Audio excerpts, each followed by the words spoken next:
Hi friends, இன்றைக்கி பார்த்திங்கன்னா ஒரு பொட்டேட்டோ வச்சு ஃப்ரெஞ்ச் ஃப்ரைஸ் தான் பண்ண போகிறோம். அதுக்கு 2 உருளைக்கிழங்கு தோல் சீவிட்டு இந்த மாதிரி நீல வாக்கில் கட் பண்ணி எடுத்துக்கலாம். இதை நல்லா வாஷ் பண்ணிவிட்டு ஸ்ட்ரெயின் பண்ணிக்கிறோம். இந்த ரெசிபி ரொம்ப நல்லா வந்திருந்தது.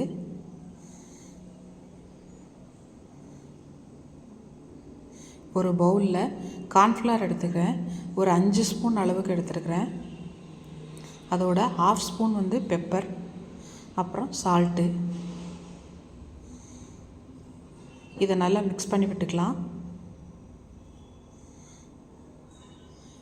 இப்போது ஸ்ட்ரெயின் பண்ணி வச்சுருக்கிற உருளைக்கிழங்கு அதில் போட்டு நல்லா மிக்ஸ் பண்ணி விட்டுறலாம்.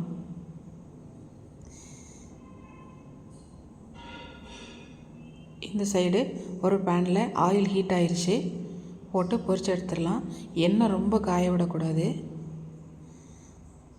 இந்த ஸ்டேஜ்லேயே எடுத்துடணும். கடையில் இருக்கிறதே தோற்று போயிடும், அந்த அளவுக்கு டேஸ்ட் அட்டகாசமாக இருந்தது.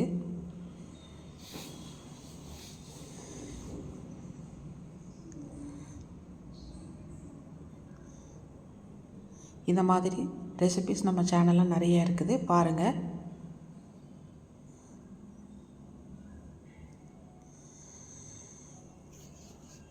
Okay, thanks for watching. Thank you. Bye.